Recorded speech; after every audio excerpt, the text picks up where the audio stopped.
Ismail, Assalamu alaikum wa rahmatullahi wa barakatuhu. My name is Yunus Sekur from Radio Al Ansar, and welcome to a program called News in Focus live on Radio Al Ansar International.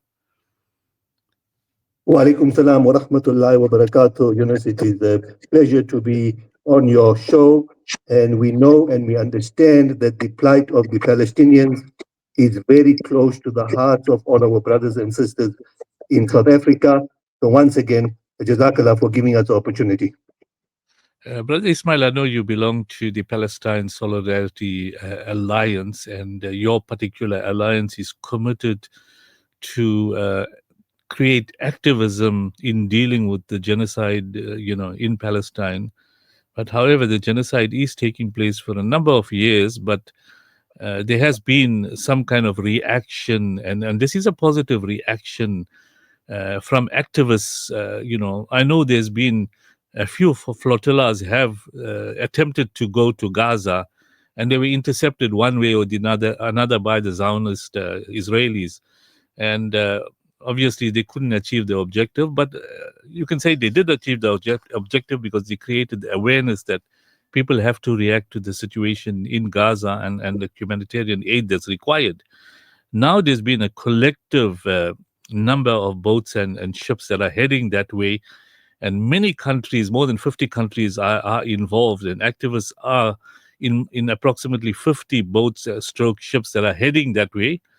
But whilst that process is beginning to take off, people are flowing, are sort of sailing from different areas. Recently, there's been two bombings, one with the mothership, and another one, I think it was today, where drones were used to actually, bomb a portion of the boat.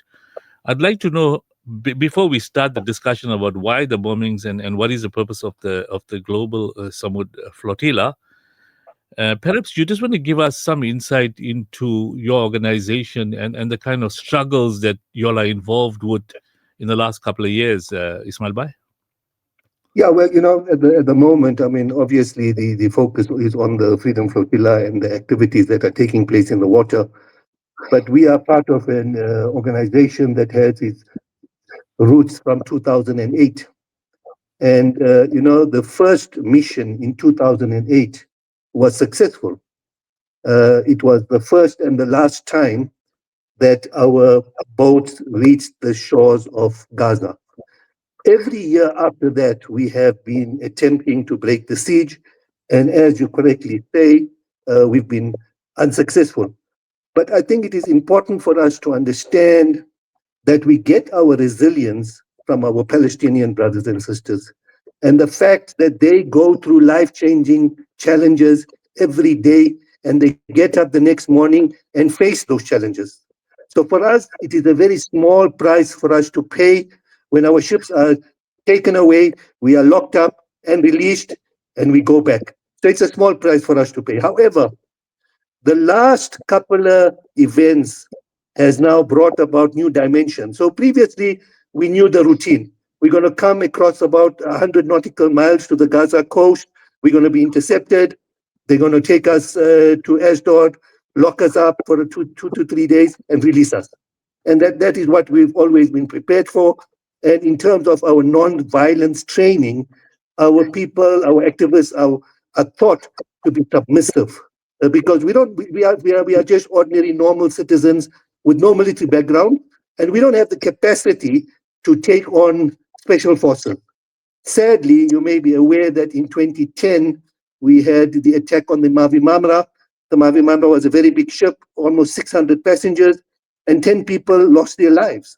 So the risk of what we are doing is extreme. And it's so warming to me to find that something that we have started with one boat a year has now gone viral in the sense that we have now almost 50 boats that are in the water and representing almost 40 different countries. And this is showing you that people are really fed up with their governments because this is supposed to be a government responsibility. The Correct. ICJ has pronounced that aid has to get into Gaza from all directions. whether it's coming from water, whether it's coming from land, whether it's coming from sea, but aid is definitely needed. And governments are not doing this. And what is happening now is unprecedented, where people are starting to take the situation into their own hands in order to highlight the plight of the Palestinians. As you are aware, Yunus, you will notice that even in the Western capitals, I mean, the amount of support that the Palestinians are receiving is unprecedented. I mean, 2 weeks ago, we had those marches in Australia, for argument's sake. You know, it's something that we would have never thought would be possible. But it is showing you that through social media, because remember, the mainstream media is very selective in terms of what it reports on. But it's social media that is keeping this whole issue alive. And it is this that is bringing about unprecedented support for the Palestinians. However, sadly, the reality is that, Israel has total immunity. It's a law unto itself. It's violating every international law, and it doesn't care, it doesn't bother, because it has no accountability. The United Nations is paralyzed. It just pronounces and does nothing. All these countries, these Arab countries, they all blow hot air, but there's no action. So it's only people that are going to be able to bring about change, and this is now being shown in terms of what we are doing. And the thing for us is that imagine how frightening it is for the Zionist regime to have boats on the water, ordinary people, uh, and they can't accept that, and they will use blatant force now in order to scuttle our missions. So for us, the use of drones now, remember, we had the attack on the Conscience a couple of months ago in Malta, which is 2,000 kilometers away from Israel. And that was the first time that we had an attack on our ship 2,000 kilometers away, and by using a drone. So it was an eye opener for us. But again, let's look at what happened after that. We were having discussions with our activists, and they said, no, we're going. And Madeleine was a very successful operation from our point of view, because the entire international news media were focused on it because of what happened to Conscience. And of course, we had Greta Thunberg, who was an international young activist. So there was a lot of hype about that particular mission. The fact that now we have 50 boats and all of them are now in the water, and take into consideration the events of the last 2 nights, it's like a warning that the Zionist forces are giving to us to say, be careful. But Alhamdulillah, we salute all the activists who are on these boats, because they know about the risks. Even our South African activists, they've got to sign a declaration to say that they are aware that this is a life-threatening situation, and they are prepared to sacrifice their lives for this kind of cause. So we must take cognizance of that and keep them in our du'as, and inshallah, In Allah protects us all. Now, Ismail, the details of the 50 boats stroke ships, perhaps you just want to enlighten our listeners how many people are in each boat, and are they sailing in unison towards Gaza, in other words, close to each other to support each other, or what's the actual process of these 50 ships heading towards Gaza? Yeah, so remember, the ships are of different sizes. The boats are of different sizes. So some may have 10 people, some may have 15 people, some may have bigger boats that would take approximately about 20 people. But we've got boats that have left from Spain. We've got boats that are now in Tunisia. And the idea is that they will meet together at a location in international waters. As we speak, boats are already on their way to that meeting spot. Altogether, we have almost about 300 international activists that are on their way to break the siege on Gaza. Now, the international waters are how far away from Gaza, Ismail? No, well, remember, every country has a 200-kilometer maritime international waters. So we are always within that kind of range, and it's got nothing to do with international waters anymore. Because if you look at what happened in the last 24 hours, those boats were in the Tunisia port, so they were not even in international waters. They were in a sovereign country, and they were attacked. So again, So it shows you that Israel is a law unto itself. it cares a damn of international law. And Absolutely. now the countries from which these boats are sailing, have they got the blessings of those countries to sail and do what are they doing, or the countries are actually silent about it? You see, if we look at what happened in the last trip when we had the Madeleine, we had a French member of parliament that was on that boat, and there was no help from France. It's you're doing it on your own, and you're gonna bear the consequences. We had an American activist on the Hamdallah, which was the last mission, and the American embassy never even came to see him in prison when he was held in Israel. So So these so are, these Western countries, they are not part of this process, and they are just giving their people the freedom to do what they want to do, but expect very little, if no help, in terms of international law.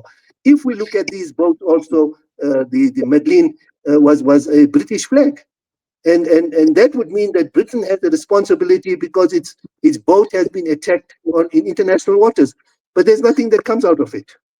So the now, complacency is there. What yeah, what surprises me, Yunus, what surprises me is that recently you're finding these European countries that are talking about now recognizing the state of Palestine, which is okay, groundbreaking because they've never accepted it before, but they're still denying the genocide.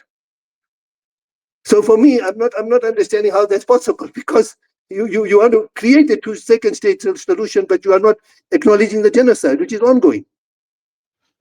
now, Ismail, I just want to check with you that there's been pressure for humanitarian aid to go into Gaza, and indications are that some trucks are going in. Now, that's on the one side, and we don't know how many trucks are going, because the aim of Israel is not only to do the genocide, but also to prevent humanitarian aid into Gaza.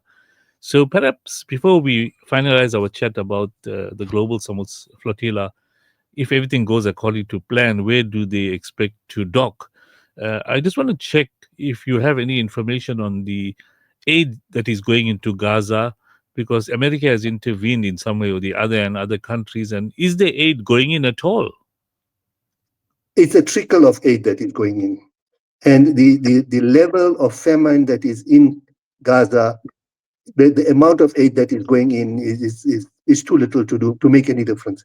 And majority of the people are in such a stage of starvation that even if they get food, the chances of them recovering is also very, very slim.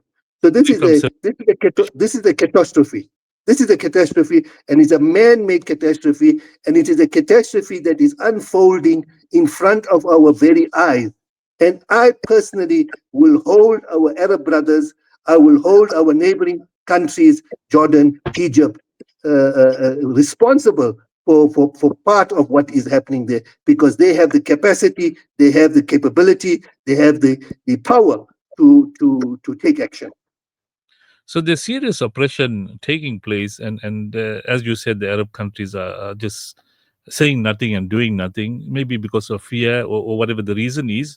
But that leads me to the other question: is that the 50 boat stroke ships that are going to sail into Gaza, um, carrying some aid, which may not have a serious impact into dealing with the humanitarian crisis, but it is a kind of a message to the rest of the world, and indeed the superpowers, that we want to break the siege, and we want humanitarian aid to flow in, because this is the underlying message. Can you confirm that is the underlying intention?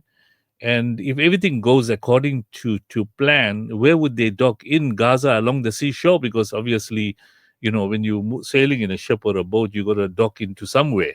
So what's their plan of action if everything goes according to plan, inshallah? We have not looked at that scenario because the chances of that happening are nil. Let me be very very frank with you. And We and when we have and when we by have these discussions, within our circles, we say we will deal with that situation when we arrive at the port of Gaza. So so there's no plan. let us be positive. Okay, I'm making that statement because I know from the time of uh, Sahabas and Ambiyas, they were few in number, and Allah opened the way. And if we as Muslims go, with the near that Allah will help, He'll paralyze these Zionists to ensure that these boats go in, and whatever missiles or whatever drones they use may just go past. We make those duas that happen, and this proves to the rest of the world, the Western world, who are cowards, and the Arab world, that listen, ordinary people had the courage to do this, because you said that there's more than two or three now. There's 50, and obviously with unity there's strength. But what is the underlying message? I know that you mentioned, listen, the chances are maybe 5% or 1% or maybe 0%. We as listeners, we as people that are observing, are making strong duas, and we hopeful the miracle of Allah will come in. Yeah, because nothing can come in the way of Allah if Allah wills something, and the world is hopeful. Those that believe humanitarian aid must go in, that this may be the success of the history. So what is the message that our activists are giving to the world in this particular dangerous trip that's taking place? The message is very clear. We want to break the siege. The siege is illegal. We are conforming to the ICJ ruling, where the court said that food is desperately needed and food must be able to enter through all avenues. So our message is very simple and very clear. We are out there to break the siege, and we are doing this because governments are failing to produce the aid that is required. And we are now trying to highlight this by saying that there is a possibility that it can be done. The aid that we are carrying, as you correctly say, is very symbolic. But the idea here is that you want to be able to say very clearly that we will not stand by as ordinary citizens and ordinary people and leave the Palestinians to their own. Also, Just I what? want to also just add to Go ahead. something that you mentioned earlier. The miracle is happening now.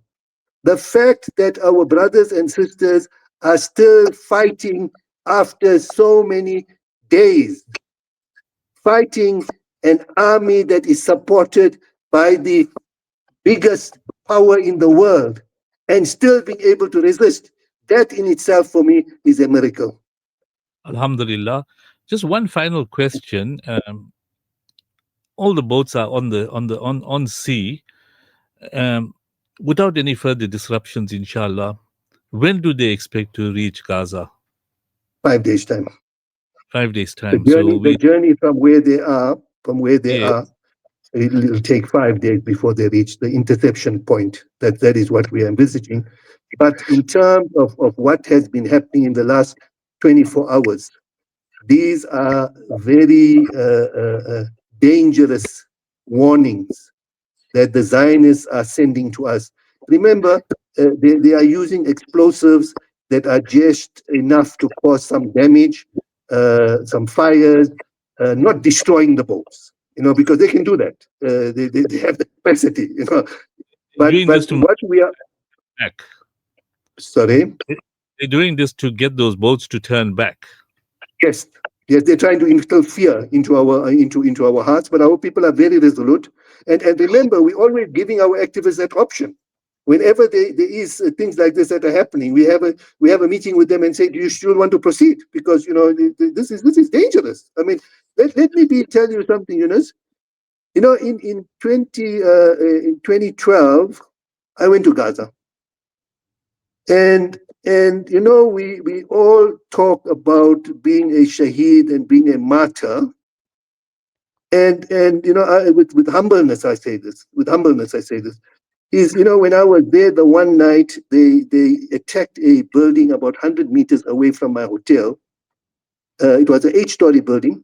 They flattened it, and there were about 8 bombs that they used, And when I was in our hotel, I mean, the windows were shattered and light fittings were falling and things like that. And when that process was happening, I wanted to see tomorrow. Correct. The fear was very, very great. I wanted to see tomorrow. It wasn't like, okay, I want to be a martyr. You know what I'm saying, Joe? Inna lillahi Yes, wa inna ilaihi rajiun. I wanted to see tomorrow. And it's something that I always think about, and I always tell people that to be a shaheed is a big thing, and it takes a lot to be a shaheed. But that's just my you know, personal experience. no, even the courage to go on this boat, knowing very well that if they, and these guys are, they have no fear. They just blow up. They've done that in buildings in Gaza, and if they want to create a sensation and panic, all they need to do is blow up 3 4 boats, and those that are in those boats will be history, and the others will say, "Can I proceed?" Or they may turn, because Yeah, it's a coward regime. But anyway, I absolutely. want to shift. I've got brother Abdul Valoja. He's from the United for Palestine. Abdul, come in quickly. Abdul, Bismillah. Assalamu alaikum. And Ismail, excellent feedback you've been giving through as well. And, I just wanted to touch a few things on the same, the vessel, with all the people that you've got on board. I think it'll be very important for you to mention the names of the 10 people that's on the vessel. What is their normal day life? What type of employment they do. Just for our listeners to understand the activism of the people, that's on the ground. Furthermore, I just want to add something, very profound. When Nelson Mandela says that our freedom is incomplete, unless in the freedom of Palestine is Palestine. free, yes. But let's unpack it into another world. Let's look at it in a different way. We always look at it, it resonates with South Africa. I always say it resonates to the world. The day you free the Zionists from the world will be free. Correct. Because look at what's going on currently. As we say, you got the issues going on in Qatar, the issues going in all over the world. It's controlled by the Zionist regime. And this is something that we need to amplify. And those words of Mandela is very profound. It's not meant specifically for South Africa. He actually knew that this regime is one of the worst regimes of the world and has to be brought down. And I think Brother Ismail should just, impact Ismail, go ahead, Ismail. Your comments No, well, on some of. yeah, no, I agree with him. I have the names of the people that are representing South Africa, and I'll just try to keep their bio as concise as possible, because there's quite a few of them. So we have Nkosi Mandela. I mean, he's the grandson of Nelson Mandela. We have Zukiswa Wana. She was an award-winning writer and cultural activist. Remember, she received a German award in 2020 and returned it because of Germany's support for Israel. We have Nurein Saloji, who is a 22-year-old audiologist and is a member of the Palestine Solidarity Alliance Youth League. We have Jared Sachs, an activist and writer. He has a PhD from the Columbia University. We have Riaz Moola, a community leader and chairperson of a local welfare community. And we have Ilham Moufak, who is a French-born humanitarian and member of the Global Movement of Gaza. And then we have Fatima Hendricks, a mother of two, a cancer survivor. Dr. Hendricks advocates for justice through nonviolent action. We have Faisal Behra, father of 4 and grandfather to be rooted in Extonville, whose family was relocated during apartheid. We have Dr. Zahira Soma, born in apartheid South Africa. Dr. Zahira is an international social impact humanitarian leader with 20 years of experience across Africa. And we have Irshad Ahmad Chota, a father of 3 from Johannesburg, who works in the wood industry, and he's embarking on the global flotilla to stand against injustice. So these are our South Africans that are on the mission, and they are at the moment on board boats on their way to Gaza, inshallah. Again, we salute them for their heroic activities. Jazakallah, Ismail, by that, may Allah subhanahu wa ta'ala make it easy for the South Africans and indeed the others that are on the various flotillas.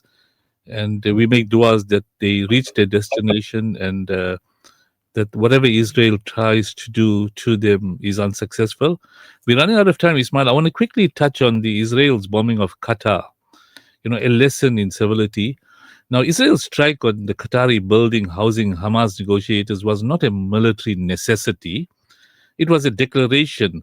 By attempting to assassinate those seeking to mediate an end to the siege of Gaza, Israel made plain that peace is intolerable because peace requires sharing. The only peace Israel desires is the entire piece of land from the river to the sea, free of Arabs and Palestinians. Now, reports coming through that America has accepted this particular bombing, but Trump is denying it. Perhaps you want to give us a brief comment on this, attack on Qatar. Qatar being a peacemaker and an ally of USA. Perhaps just a summary on exactly what's your analysis on this bombing of Qatar, Ismail Bhai? Yeah, the first thing, I think it is the reality is that all these Arab states, they suck up to America because they want American protection.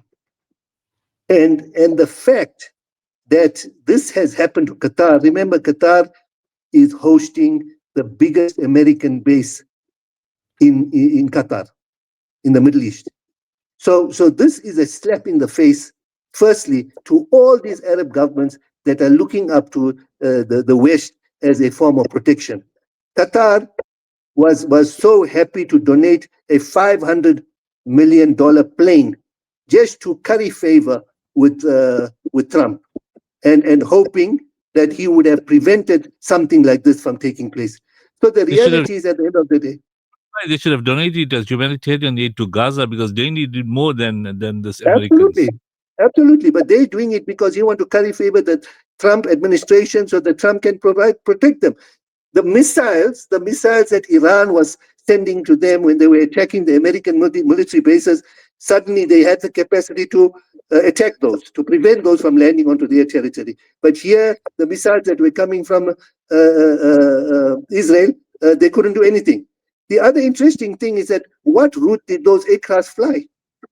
Because it had to fly over Saudi Arabia. Yes. So did they know about it? And remember, the Americans have got these satellites. They are monitoring every movement.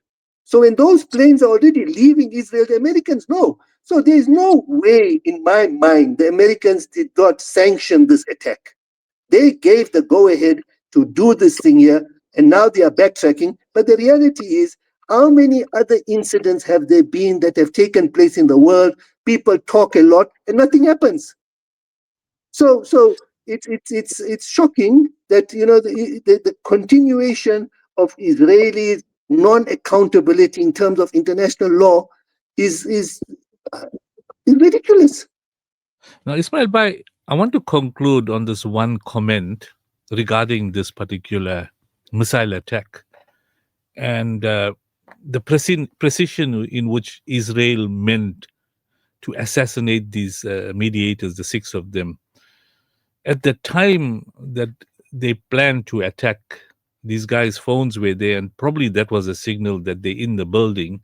But the qudrat of Allah subhanahu wa ta'ala it was the time of Asar Azan, and all 6 of them had to get up to say, I got to obey Allah's commandments to the command of Salah, and they went to make Asar, but their phones were left in the building, and that gave an indication that these guys are there, and that's when the attack took place, and they missed their target. So the help of Allah subhanahu wa ta'ala is beginning to emerge. And this is why I'm saying we're going to be optimistic that those boats are flowing. They may miss their target and eventually they will prove to the world that the biggest of armies, if Allah doesn't will it affects people, they will go through. So this is a classic incidence of the help of Allah subhanahu wa ta'ala. Your closing comments, Ismail Bhai? Absolutely. Again, we realize that Allah is all knowing, Allah is all hearing, Allah is alive, Allah is aware. But we look at examples of the prophets. If we look at example of Musa alayhi salam, he went through a lot of trial and tribulation. If we look at Yunus alayhi salam, when he was in in the whale's stomach. Yes. You know what I'm saying to you? If we look at Yusuf alayhi salam, I mean the trials and tribulations that he went through, Ibrahim alayhi salam. But these are all actions that have taken place, and they came out victorious. But they came out victorious when Allah says, right now is the time. It wasn't an instant thing. We as human Correct. beings want to have success instantly, but Allah doesn't work that way. So we must be steadfast, and we must be committed that Allah is with us and staying with us. But also, Yunus, it's a classical example of how if it's not your time, it's not your time. And that is why Definitely. whenever martyrs are killed, we celebrate because we know and we understand that they are in a better place and their time was up. It's got nothing to do with the Zionists and what the Zionists are doing. And that is our strength in being Muslims, and that is our strength in creating a brotherhood where we believe in Allah subhanahu wa ta'ala and have faith in Him and know that victory must come because every tyrant must fall. Most certainly. Ismail Bhai, I thank you for joining us, for making so much sacrifices for our brothers and sisters in Palestine, and indeed being an activist, caring for humanitarian in other parts of the world. May Allah give you the strength, Hidayah, to continue with this good work. And we request our listeners to make du'as for our activists that are going in there, and indeed our people of Gaza, that victory is around the corner for them, and inshallah humanitarian aid will start pouring in due course. Shukran for joining us once again, Ismail Bhai, and Assalamu alaikum wa rahmatullahi wa barakatuh. Jazakallah once again, Yunus, for having me. Wa alaikum salam wa rahmatullahi wa barakatuh.